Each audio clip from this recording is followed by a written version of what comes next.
ఏమవుతుందో అంతా చికాకుల్లో ఉంది. అంటే అంటే ఇంట్లో వాళ్ళు కూడా అంత అడ్డదిడ్డంగా ఉంటాం. ఏ పనికి వెళ్ళినా ముందుకు రాకుండా వెనక్కి పోతాం. ఒకప్పుడు ఉన్నట్టు ఆరోగ్యం ఉండట్లే, అంత చికాకుగా ఉంటుంది. మనసు సున్నితంగా అసలు నేను దేంతో నిలబడతాను. ఏ పనిమైనా జాబ్ ఈ కాడికి రావాలన్నా కానీ 4-5 సార్లు ప్రయత్నం చేసా కానీ ఇప్పుడు ముందుకు అప్పుడు ఏం చేస్తుంటావు నువ్వు? ఏసీ వర్క్లే చేస్తా ఉంటాను. మరి చేసుకో. ఇప్పుడు మంచి సీజన్ కదా అది. చేస్తున్నాను, పెద్దగా పనులు ఉండట్లేదు. ఎండాకాలం పనులు ఉండలేదు ఎండకి. ఇప్పుడు వర్షాకాలం ఉంటాయి పనులు. ఈ సంవత్సరం బాగా డల్గా ఉంటుంది. అంటే పనులు బాగా తగ్గిపోయినాయి.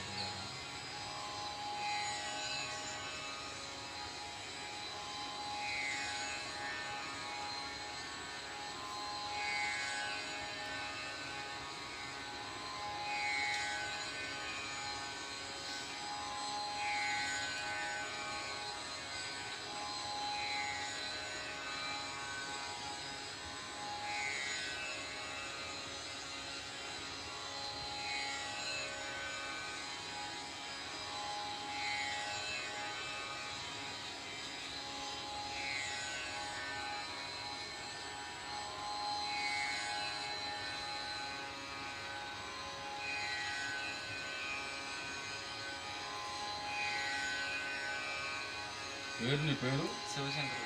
పట్టుకో దా. ఎండలో వచ్చేమే నమ్మకం ఎలా ఉంది? అది ఇంటికి తీసుకొచ్చారా?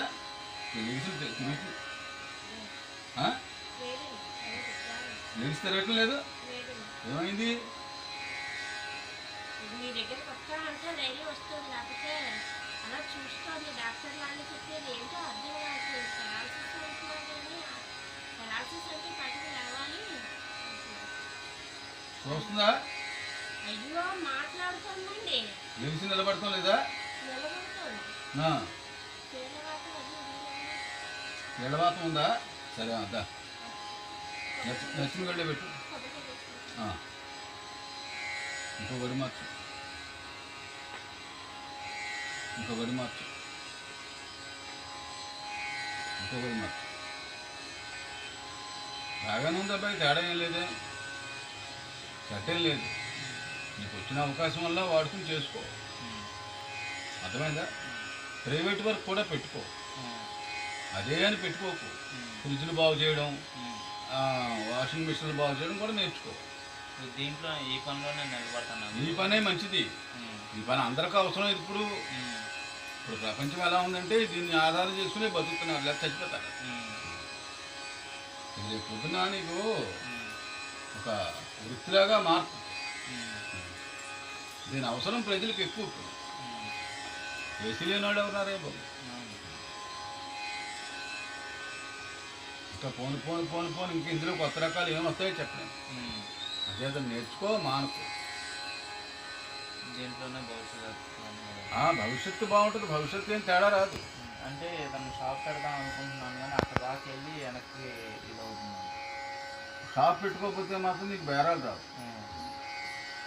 అంటే షాప్ పెట్టుకుంటే నిలబడగలుగుతాను, నిలబడలేనా అనేది ముఖ్యం. ఎటైనా ఏవో కొన్ని సామాన్లు పెట్టుకుని ఎక్కడో దిక్కుని నెంబరు షాపు ఉండాలి నీకు. లేకపోతే నీ దగ్గరికి ఎందుకు వస్తారు ప్రజలు? నువ్వు కాక చేసేవాళ్ళు చాలామంది తయారయ్యారు. ఇప్పుడు అక్కడికి వెళ్ళిపోతారు. అర్థమైందా? ఏసీ మెకానిజం అని నువ్వు షాప్ పెట్టుకోవాలి. ఆరోగ్యం కూడా 2-3 రోజులకి నీరసంగా ఉన్నట్టు అనిపిస్తుంది. ఆరోగ్యమా ఏమవుతుంది? ఏమంతా చికాగా తలనొప్పి రావటం, నీరసంగా రావటం. ఎన్నాళ్ళు బట్టి ఎలా ఉంటుంది నీకు? ఒక 2 నెలల నుంచి అట్లా ఉంటుంది. ఆకలి ఎలా ఉంటుంది? ఆకలి అవుతుంది. తిందాం అనుకున్నప్పుడు ఏం తిందాంలే అన్నట్టు అనిపిస్తాం. ఇంకా పిచ్చి ఆలోచన, పిచ్చి కళ్ళు. ఆ కోవిడ్ తర్వాత నుంచి బాగా ఎఫెక్ట్గా అనిపిస్తుంది. ఒకప్పుడు పనులు ఉన్నాయి, చేతిలో డబ్బులు కొంచెం పర్వాలేదు, ఏదో విధంగా ఆర్థికంగా బాగానే ఉన్నాను. ఆ ఆ కోవిడ్ తర్వాత నుంచి బాగా ఇబ్బంది. స్థలం దక్షిణ పక్క స్థలం ఉన్నారు గురుగారు. ఆ. అప్పటి నుంచి బాగా ఇంటికి చేర్చి దక్షిణ స్థానం కొనకూడదు. దక్షిణం ఉన్నారు, అది అమ్ముదాం అంటే నాన్న ఒప్పుకోవట్లా. ఒప్పుకోకపోతే దెబ్బ అయిపోతారు వీళ్ళు. ఆల్రెడీ అదే జరుగుతుంది గురుగారు. దక్షిణం కలుపుకోకూడదు, అంగుళం కూడా కలుపుకోకూడదు. దక్షిణం కలుపుకోకూడదు. అలా పరమట కలిసి వచ్చింది కదా అని పరమట కలుపుకోకూడదు. ఎంత ఉన్నదో అంతవరకే. 13-14 సంవత్సరాల నుంచి అదే దెబ్బ బాగా జరుగుతుంది. ఆ దెబ్బే దక్షిణం కలుపుకోకూడదు. దానివల్ల అన్నయ్యకి నాకు ఇంటి మొత్తానికి ఎఫెక్ట్. మరి అదే తెలుసుకోవాలి. అతను మనం ఏం చెప్తాం మరి? అది అమ్మటానికి అది అమ్మేయండి, అమ్మకపోతే నష్టం అంటున్నారు అందరూని అని చెప్పండి మీరు అందరూ కలిసి. చెప్పాను నేనైతే, ఇంటికి చిన్నోడిని నేనే. కానీ నానే ఏమో విమోచంగా మాట్లాడతావు నువ్వు, నేను చెప్పింది అది అన్నట్టు మాట్లాడతావు. అది చూసుకోండి మరి. అలా మేము చెప్పకూడదు. అది మేము చెప్పగలిగిన ధర్మం చెప్తాం కదా తప్ప దాన్ని మించి మేము వాగకూడదు. ఇప్పుడు మంచి చెప్పమంటే మంచి చెప్పడం కానీ లేనిపోని వాగాలు వాగకూడదు. వాడడం వల్ల ఏముంది? ఏదైనా సరే ఎవరినైనా అడగొచ్చు. ఇంటికి చేర్చి దక్షిణం కానీ పరమట కానీ ఇంచు కూడా కలుపుకోకూడదు. అది వాస్తురీత్యా వ్యతిరేకం అవుతుంది. ఆ వాస్తు వ్యతిరేకం మనుషుల మీద చూపెట్టు. వాస్తు అనేది ఒకటి ఉంది కదా, వాస్తవం చెప్పేదే వాస్తు. ఆ వాస్తు ఏంటి? ఇంటికి ఈశాన్య మూలే దేవతాః, ఆగ్నేయ మూలే అగ్ని, నిరుతి మూలే ధనధాన్య సమన్విత, వాయు మూలే మలమూత్ర విసర్జన. ఇంతే వాస్తు. ఇదే వాస్తు.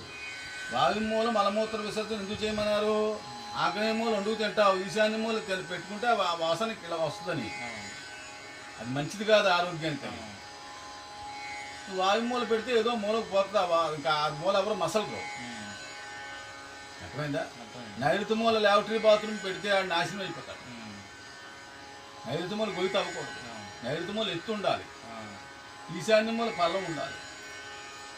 అలా ఎందుకు పెట్టారండి? ఇంట్లో ఎప్పుడైనా ఒకవేళ చెడు గాలి చెడు నీరు వస్తే బయటికి పోవడానికి అవకాశంగా ఉంటుందని. ఇలా పల్లం వస్తుంది కదా, అప్పుడు ఇలా ఏటవాళ్ళ మీద నీరు పోస్తే ఉంది, కిందకు పోతుంది. ఆ ఉద్దేశం పెట్టే తప్ప వేరే ఉద్దేశం కాదు.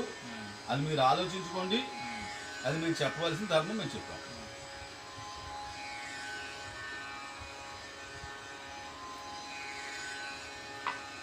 అర్థమైందా? పంచదశ యంత్రాల్లో పట్టుకెళ్ళేవా నువ్వు? ఏం చేసుకోలేదు, ఇది ఫస్ట్ టైం. పట్టుకెళ్ళి లోపల నుంచి తెచ్చుకోవాలి. అది ఇంట్లో పెట్టు. కొన్ని పనులు నీకు అనుకూలం అవుతాయండి. అంటే నేను ఇక్కడ గుంటూరులో ఉంటాను గురుగారు, అమ్మ వాళ్ళు చల్లగుండలో ఉంటారు. నువ్వు ఎక్కడన్నా పెట్టుకో, రోజు రాయి. ఓకే, నా దగ్గర లోపల ఇస్తారు, తెచ్చుకో.